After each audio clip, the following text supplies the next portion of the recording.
All right. Well, welcome everybody to this session on personalization and preparation keys to better pages with James D'Annabelle from Wilson College. Really quick, I'm going to give a little bit of background on James, and then we're going to go ahead and get started with his presentation. So, James D'Annabelle is the Director of Educational Technology. Following stints in public education and manufacturing, James has been in higher education at Wilson College since the fall of 2015. Working at a very small college requires that James wears many hats, including taking care of educational technology, instructional design, online faculty training, and much more, all as an office of one. Wilson has been a partner with campus for 3 years, and James has managed the Wilson side of the implementation and still manages the day-to-day workings of their My Wilson portal.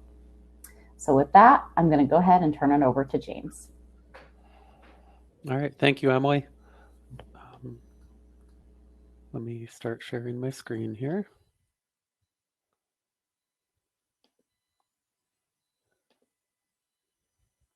All right, can you guys see that? I don't think I can see the chat or anything while I'm presenting this. Emily, can you break in and just tell me if you guys can see the slides? We can see it just fine, and everyone just confirmed awesome. we're good. So I'll let you know if anything comes cool. up. All right, awesome. So like Emily said, I'm at Wilson College. Well, right now I'm at home, but it is a very, very small liberal arts college. We kind of hover between 800 and like 950 FTE. So we're always under that 1,000 mark for the most part. We are in South Central Pennsylvania. If you remember from your Civil War classes, the Battle of Gettysburg, we're geographically pretty close to that. You know, in the little intro there, Emily mentioned that I'm an office of one. We have a lot of offices of one. The college kind of operates, at least on the staff side, on a skeleton crew. Just to give you a frame of reference, the IT department, aside from the chief information officer, has 4 people in it. So it's you know, we're lean, but what's nice about that is we do get to do all kinds of different things. So our journey with our portal kind of began with we had 2 different places for information to be. We had a website that was built on Drupal, that was my.wilson.edu, and then we had the web advisor portal that comes with Colleague, which is our ERP. And the vision was that, you know, students, faculty, and staff all had to go to 2 different places to get different types of information. And unless you had been here for a long time, you didn't know what was where. So like, unless you memorized it, if you were looking for the dining hall menu, you kind of had to look in both places to be able to figure out which one it was on. So we wanted to combine that into one single platform. But then also, you know, thinking back to the presentation we just heard, we did want to give students and staff and faculty ways to connect. So we wanted those interactions. We really like the social media type of feel that our portal has. But we needed to figure out a way to combine that interaction ability with providing the information that we had in the previous iterations of the website and the portal. Another thing that we needed to do was we have, just like all the other offices, we have a very small communications office, and they were running that Drupal website. And if anybody wanted something updated on that website, you had to put in a ticket with communications. And because they only had one person working on it, and that person split time between the internal website and the external website, it would take a long time for edits to get made. So with what we were doing with these guys, we really wanted, you know, somebody in each department to be able to edit their own pages that they could be responsible for. We also wanted to limit availability of certain types of content. On our old my.wilson.edu that was on that Drupal site, everything could be seen by everybody. So, you know, students would sometimes complain that they had, they'd have to get through stuff that they never really need to see to find what they were looking for. For example, our business office has a page with a bunch of forms that faculty and staff need, but students will never ever need to see that. So we also want to be able to, take that kind of page off of the student menu so that we don't clog it up so much. And then I also do want to mention, I'm pretty sure we were partner number 8. As far as customers to join on this bandwagon. So as you're going to see in the next few slides, there were some growing pains, but I'm actually really happy that we were able to kind of help the company figure out what works and what doesn't work, so that future customers and future partners can have an easier experience. So talking about pages today, when we first started, there were no pages. There was the social media aspect of things. You could do events.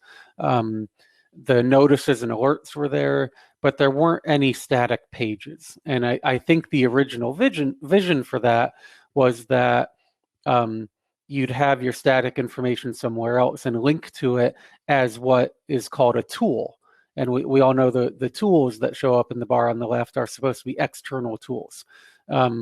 We really wanted it all to just be right here. So we asked, and they're like, yeah, sure, we can do that. And so it started out with just, the pages that we made were just in a list of pages. So then we're like, hey, the registrar's office by itself has 1, 2, 3, 4, 5, 6, 7, 8 pages, nine actually. Could we get those combined into categories? And they're like, yeah, sure, we can do that. This is kind of how it went, they'd do something for us. We'd use it. We'd see what we liked and didn't like about it, and then we'd meet about it, and they'd fix it for us. So it was a really interesting process to be able to kind of get through all of this. Now, one feature request that I didn't make, but now that everybody's been super busy the past year, once things slow down for me a little bit, if you notice on this slide, and I'll actually circle it for you, there's a little asterisk next to registrar home. And the reason for that is originally the way to make a page be at the top of the category was to put an asterisk in front of it, because the pages all showed up in alphabetical order within the category. So the asterisk would make it go to the top. So knowing that now there's a feature to be able to reorder pages however you want, I do need to go in there and fix that and get rid of our asterisks and get all that to where it should be. And the other thing that was really interesting about the first iteration of Pages was that you guys are all familiar with this text editor, right? The text editor of today is not what it was when we first started. What you see highlighted in yellow is what we had available. So we could change, a couple of different text formats. We could do numbered list, bulleted lists, and then we could do, we could actually get to the HTML and do some HTML coding. But going back to our plan of we want departments to be able to edit their own pages, that wasn't going to work. You had to do stuff like I have on the slide here to put a URL in on a linked text. You had to, I forget what exactly it was, but it was something like bracket URL colon the address, and then you had to do something else to get the text to show up right. So we're very happy with the new text editor. It's very easy to use. I don't even train the people making changes to pages. This type of text editor is so widespread over the internet that they just know how to use it. And then another thing that kind of came after we got the pages made were these options here. The required page has been really helpful because we don't find that our students will actually go into the all pages and mark which pages they want in their menu. They just expect them to be there, which I recognize that could be different from school to school. But for us, what we do is pretty much every page out there is marked as a required page, and that makes it show up in the menu. And then, like I said before, we wanted to limit availability for different types of pages. So we have the academic role, which is faculty, the student role, of course, and then we have a staff role. There's a couple more listed there that we were testing out. But we're able to use that to, it's required to be on your menu, but if you're a student, faculty resources doesn't show up on your menu, right? And something that we haven't really gotten into yet is the labels. And that's something that I do want to do more with, because a lot of times we find that students don't even go to that nice menu that we had made with the page categories. They just search. They type whatever they need in the search bar. And, if we were to actually incorporate that label feature, I think it would be easier for people to find what they're looking for. So, I'm interested to see what kind of questions you guys have. I put my email address here. Feel free to write it down. I'm going to stop sharing in a minute so I can actually see what's going on in the chat. But if you think of anything, even if it's not related to pages, Steve and Emily and all of them, they've had me meet with other colleges in the past to kind of just give our experiences, prospective partners, current partners. I'm happy to talk to anybody about anything. Thank you so much, James. So I see a question in the chat, so we'll start with that question, and then I have some questions for you too. So Danielle says, do you ever get feedback about all the pages being listed and required? Doesn't it give your users a long and confusing UX? So initially, the categories that we created mirrored what we had on the previous systems. So the people were actually really happy to have that long menu with those categories because they were already familiar with those labels. So the menu looks really long from the screenshot that I shared because I'm an admin and I can see everything. But because we limit who can see what, a student's menu is going to be half of that. A staff's menu is going to be half of that. A faculty's is going to be half of that. So we haven't gotten any negative feedback about requiring all of those pages. We didn't require them all at first, and the feedback we got was that people had trouble finding what they were looking for. So then we required them, and we didn't hear that negative feedback anymore. And there really should be a button that defaults it in the list, and the student can remove it instead of making it required. That would be nice, yeah. Well, they can. Emily? So James says, Emily. So you can make the tools required, or you can leave extra tools that aren't required. So I guess it's just a matter of deciding which tools you really want to make sure they can't remove, or pages, and which ones are okay for them to leave out and not add to their menu. But usually, now let me ask you this, James, do you have tools? Hold on 1 minute, Emily. I have a sick kid here today, and she's in the bathroom real quick calling for me. Oh. So I'll be right back. Okay. I believe they can do that within all the page or all tools page. So Daniel, if you're saying what I think you're saying, I believe you're correct that they can remove it as long as it's not required. James will be right back. He's got a sick kid. He'll be right back.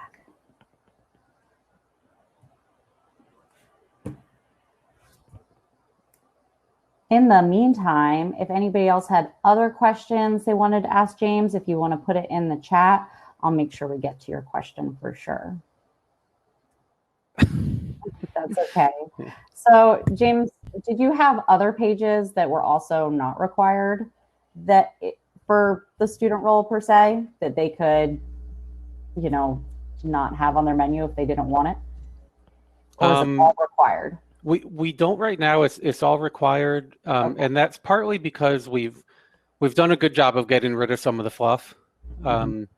We've when we moved pages over from the old system to the new system, if it was something people really didn't need, we just didn't move it over. We talked to that department and said, you know, either you need to incorporate this information into another page, or people just don't need it. So there was a little bit of consolidation there. So it was a good opportunity for you guys to Yeah. clean Hmm. out. Oh, Okay. the old system was so bloated. Years and years of people putting things in, not deleting old content. It was a mess. This way it's so much easier because we're able to give the departments control over their pages, but they're not able to add pages. If they want to add a page or delete a page, they have to go through me. And in the old system, when they first started it, people could add pages wherever they wanted. So there were pages everywhere that didn't make any sense with the organization of things. And then that's why they locked it down so that people couldn't edit anymore. But then, like anything, you open something up, it gets ruined, you close it down, then people are asking you a million questions. So then you want to open it back up again. But this time, when we opened it back up with this new portal, we opened it with some limits. Okay. And so then you're saying that you gave control to the departments for each of their page category, and then they updated and created their pages as needed. Is that right? So I create the pages, they update the content. Oh, And okay. that way that menu doesn't get super long, because they're not, if it were up to our education department, they'd have 15,000 pages about 15,000 different things. And I'm like, no, you get like 3 pages.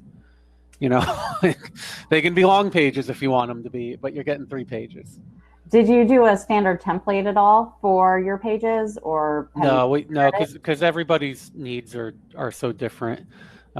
We didn't feel comfortable doing that. Okay. I see something in the chat. I'm just going to share it with you real quick, James.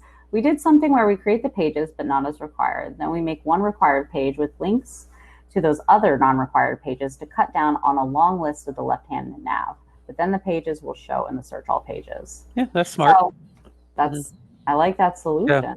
That's really good. So you were talking about labels and how you'd like to get into using labels for pages. What are some examples of how you think labels would improve the page's experience? We have like we have 5 different offices that might put out different kind of data, right? Like the end goal is to have all that data funneling through the institutional effectiveness office. But right now, that's all kind of spread out a little bit. So the pages where that data comes out, I feel like if I don't know if we want to call it data or whatever the appropriate label would be, we could label those pages with that, and then instead of trying to figure out which office is sharing what, people could just search data, right? And then they'll get a list of the pages where that stuff lives. That's just one example. Policies is another one. Indigo play. There's IT policies, housing policies, faculty policies, all kinds of different policies. If we could just throw the word policy as a tag, then maybe that would help people search for things too. Right. And then in the search feature, when they search policies, they would see anything that has that tag. So that'd be helpful.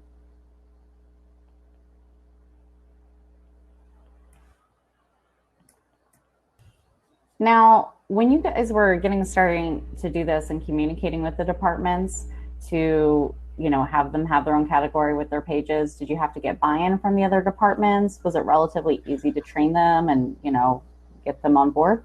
I think everybody was just so happy to have something that was easy to use and looked nice that we didn't really need to care about buy-in much. Like it was like what we had before was bad enough that buy-in was easy. Right. That's Like good. same thing when we switched our LMS 5 years ago. Like what we were starting from -3, right? So like if we can get you to +3, you're going to be happy. But this gets us even beyond that, right? So yeah, buy-in wasn't really an issue. We also kind of it was made very clear to the departments that what we have before is going away. So like you either get on this boat or your information's not getting out there. So, it's you have no choice but to buy in at that point. Absolutely. You could only go up from where you were Yeah, then, it being was it used was just really to. hard to navigate everything and figure out where stuff was. I know when I was a new employee trying to dig through everything that there was, I like kind of found my way through the thing that was like a website, but the web advisor portal that we had, I didn't even try. Like it just if I needed something that was in there, I'd ask somebody else to find it for me because I couldn't do it. I think a lot of us have had that experience at Yeah, university portals. I used to work at a university too, so I know how it goes. And yeah. a lot we've been students at universities, right? So then what kind of advice would you give to somebody they're just getting started with implementation and they have this what seems like an overwhelming job of getting all their pages, you know, organized from their old portal? What are some tips or lessons learned that you would give them getting started with the process? Um, First off, you have to know what's there, right? So we actually did a total inventory of both the old website and the old portal. We made a spreadsheet that was basically like here's what's there, here's what's over here. Um, Figure out where the duplications are, right? Um, and then what we did was we met as a small team that was running the implementation, um, to kind of take a first crack at what the end product should look like. And then we did run that past, like we took, we went to the financial aid office. Hey, here's what we have. Here's what we'd like to go to. What do you think? Um, so that's definitely something to do, especially if you're coming from something as unruly as what we had.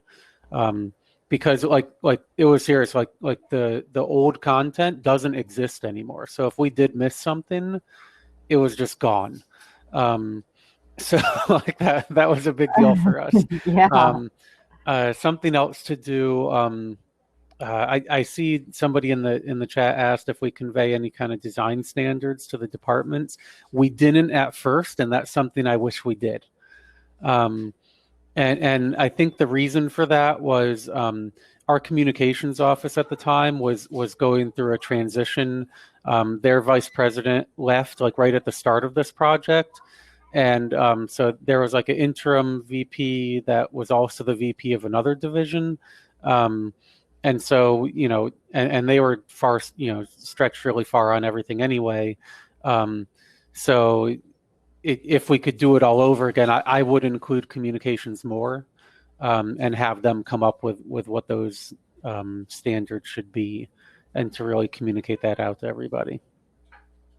A tip I have, I guess, for pages for the design standards is to create a template in pages as a page and have your how you want your header to look, if there should be a banner image inserted or if that's not required, and how you want each header thereafter to look.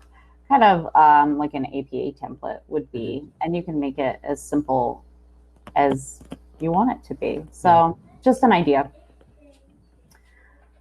Let's see. Other questions from the audience? Any other questions that people wanted to submit to the chat? Let me see if any others come up.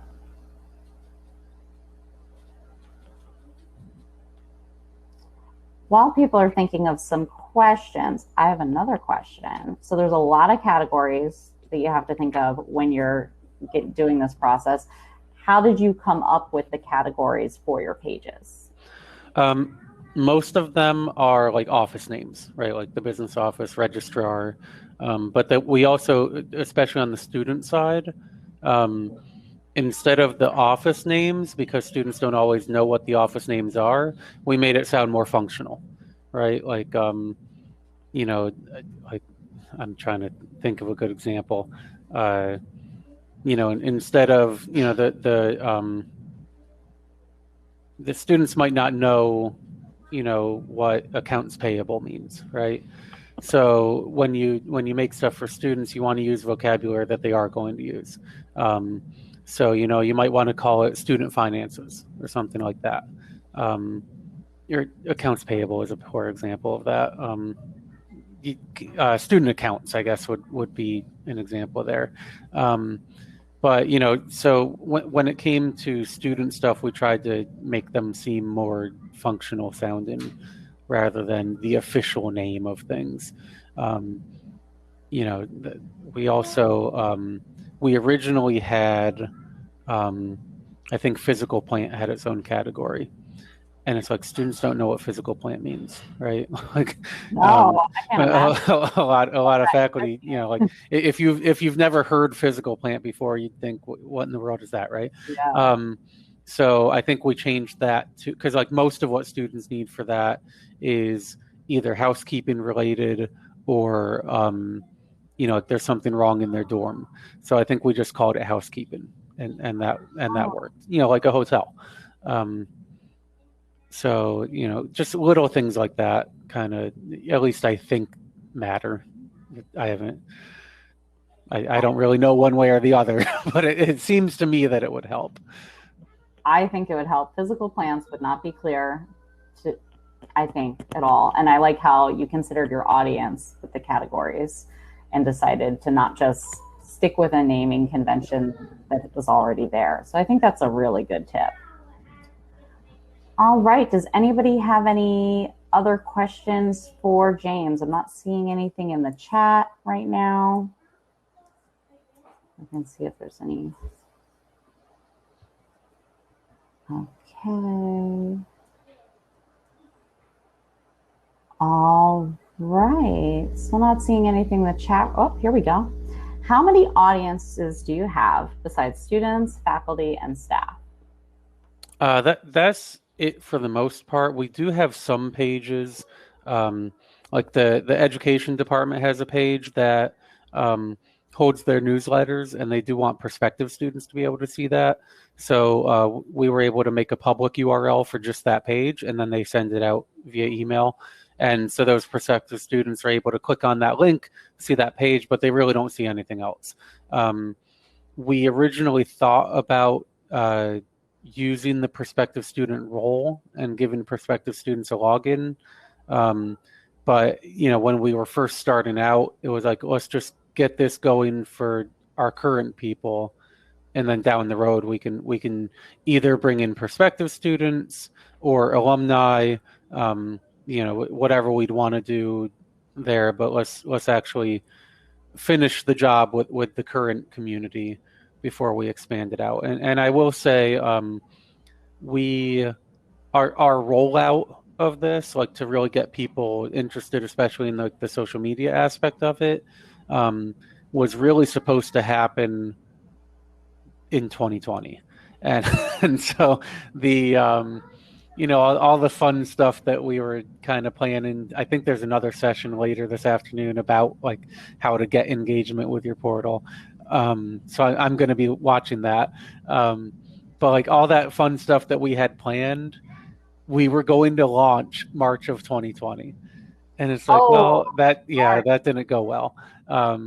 So, everybody went into emergency mode, and, funness went out the window.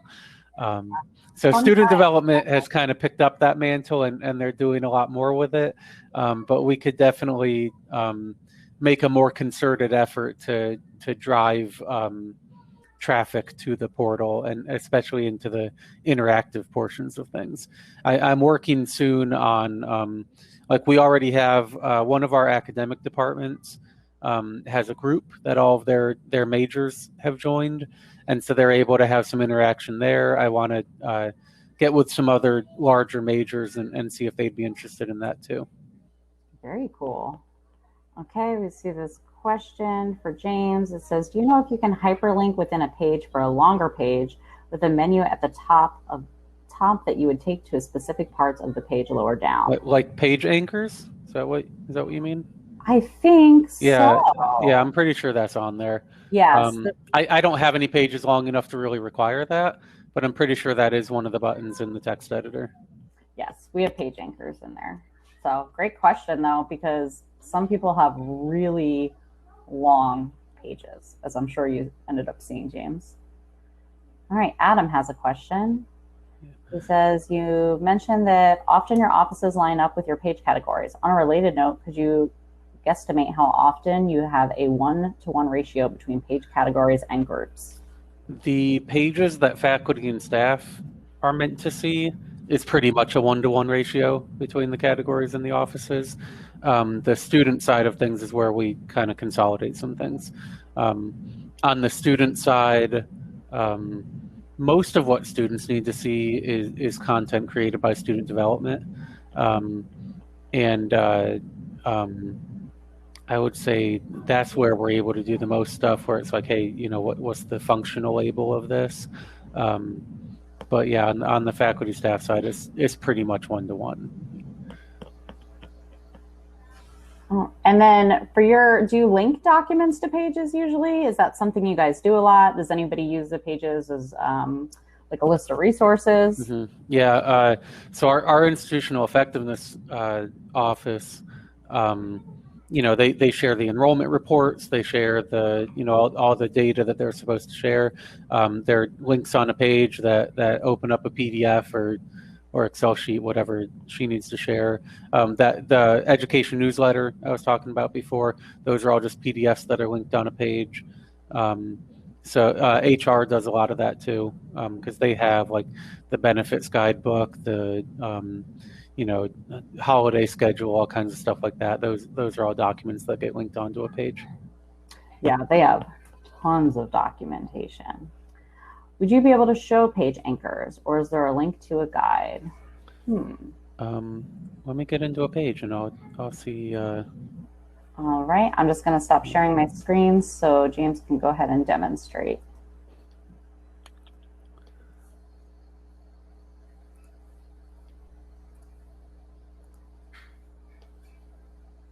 So I'm just going to make a new page and just play around with it. Sounds perfect.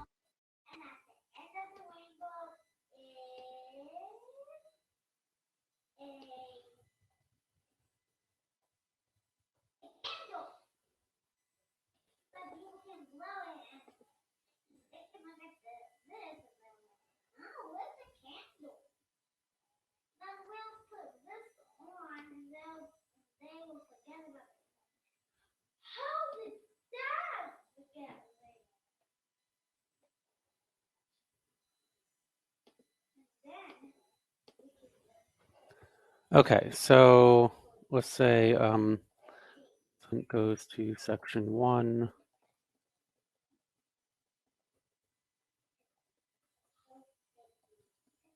So if it's like other text editors I've used, you'd click on this, click anchor.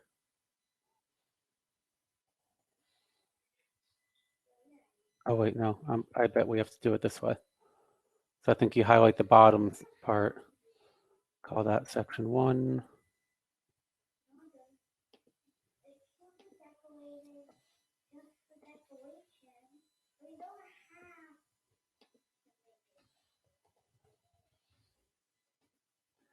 And then I would bet if I come here and insert a hyperlink, yep, I can select an anchor.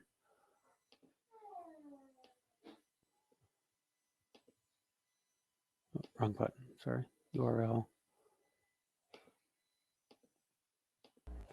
So the anchors are down here using this button. And then to make these link to it, you highlight it, do the link button, and then select your anchor. So you'd have to build the anchors first before you're able to create the links to it. Very cool. And to answer your question, Sarah, we don't have a guide at this time specifically on page anchors, but I think that's a great suggestion for an article for the Help Center. So I am making note of that. All right, let's see. Okay, cool. Glad that somebody said they were going to use this option, that they're a long pager. So the anchors are perfect. Anybody else have any questions for James while we're here?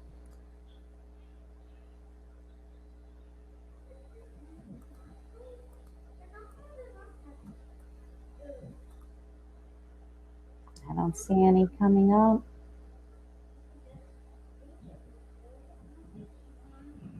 Well, all right. All right. If nobody has any other questions, we can go ahead and start to wrap up the session. James, is there anything else you wanted to add today before we end? No, I guess I'd just say that, I know Emily, Steve, and the team over there are super helpful with everything. So, you know, if you want to get better ideas on how to do some of this stuff, or if you run into problems, just email these guys. I think the last few times I've emailed Emily, she gets back to me within 30 minutes. Um, uh, when we first started, Steve was it. He was the customer relations guy, and even when he was just a team of one, I'd email Steve and he'd get back to me, at least within an hour. And now that he actually has a team, we get even faster responses. So just as you're building things out, if you're a new customer and you're doing implementation, just really lean on these guys because they know what they're doing, and I'm pretty sure they all come from higher ed, so they know what you're talking about. They know the struggles that you have. They know the different types of populations that you're dealing with. So just lean on these guys. We're here for you. Thank you so much, James. Absolutely. If you need anything, email us and we will figure it out. All right. Well, I hope everybody has a great day. Thank you so much for coming to this session. And I hope you guys enjoy the rest of the sessions today.